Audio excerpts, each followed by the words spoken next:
Ses.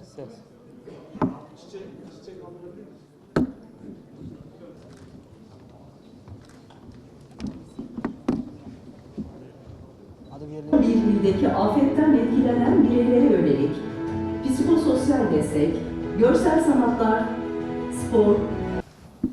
Deprem sonrasında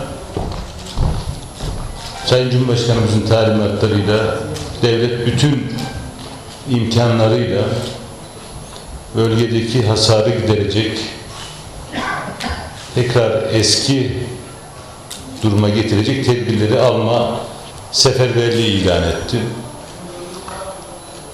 Bugün burada bulunma sebebimiz aslında bu seferberliğin tırnak içinde ikinci safhası. Çünkü ilk safhada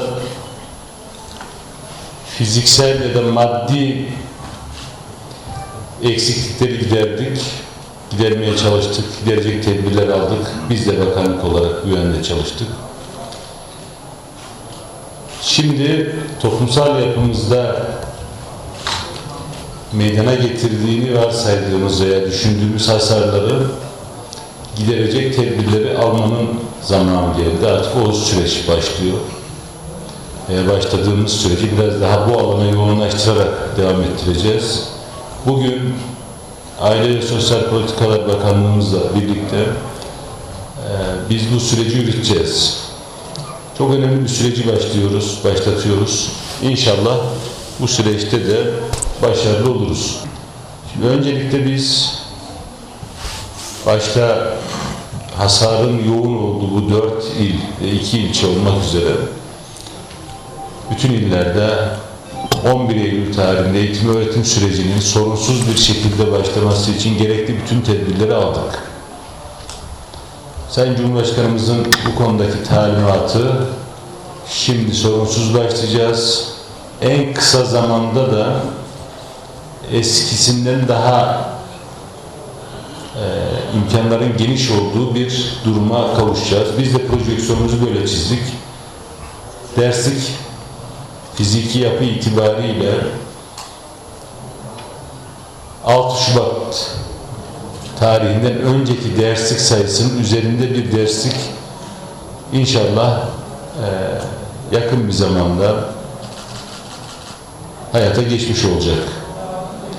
Ama 11 Eylül tarihi itibariyle hiçbir sıkıntı olmadan eğitim öğretim sürecini inşallah başlatacağız. Projeksiyonumuz şöyle: bazı fiziki yapılarımız, binalarımız 11 Eylül'e yetişecek. Bazıları bahar yarı yılına yetişecek. Kalan kısmında inşallah önümüzdeki yani 2024-2025 eğitim öğretim yılının başına yetiştirmiş olacağız.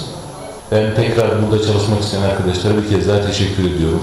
Bizim okullarımız sürekli gündelik hayatımızın bir parçası olsun. Öğretmen arkadaşlarımız sürekli toplum içerisinde rehberlik eden bir pozisyonda olsunlar. Bunu hayata geçirmeye çalışıyoruz. İnşallah protokolümüzde bu toplumsal hasarın, toplumsal travmanın azaltılması için biz de üstümüze düşeni yapmış oluruz. Ülkece tabii çok önemli bir badire atlattık. İnşallah bu zorluğun üstesinden de hep beraber geleceğiz. Değerli katılımcılar, Sayın Bakanım, değerli katılımcılar, bugün Milli Eğitim Bakanımızla imzalayacağımız Afet Bölgesi Eğitim Destek Programı İşbirliği Protokolü vesilesiyle buradayız. Bununla birlikte tabii devletimiz bütün birimleriyle ilk andan itibaren depremde etkilenen halkımızın her zaman yanında oldu. Bakanlıklarımız, kamu kurum ve kuruluşlarımız, sivil toplum kuruluşları ve sahada görev yapan bütün paydaşlarımızla halkımızın farklı ihtiyaçlarını karşılamak için canla başla seferber oldular. Bakanlığımızın ana çalışma alanları olan ani destek, koordinasyon ve psikososyal destek faaliyetleriyle ekibimiz ilk günden itibaren hep sahada oldu. Onlara ayrıca tekrardan teşekkür ediyorum. Hayatın normale dönüş sürecinde de sahada olmaya devam ediyoruz. Aynı zamanda psikososyal destek ekibimizle deprem bölgesiyle birlikte bütün illerimizdeki çalışmalarımızı sürdürüyoruz.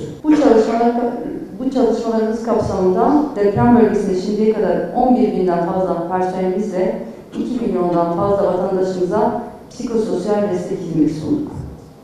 Aile Sosyal Hizmetler Bakanlığı olarak afetin yol açtığı etkilerle mücadeleye yönelik çalışmalarımızı çok yönlü ve tüm ülkede devam ettiriyoruz. Bugünkü protokolümüzle inşallah Milli Eğitim Bakanımızla tecrübe imkanlarını da süreçlerimize dahil edeceğiz.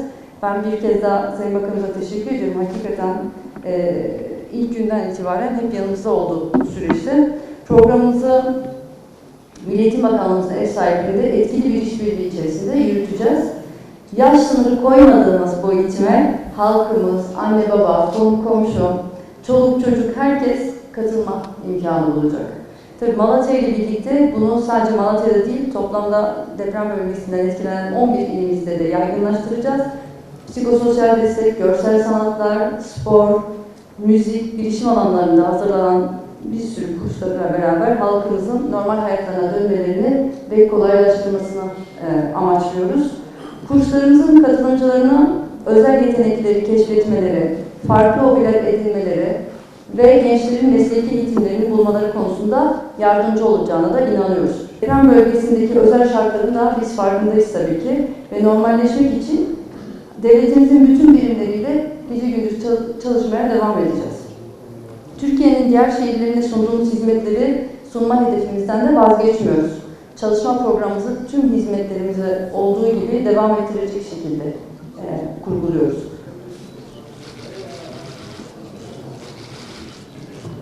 Tamam.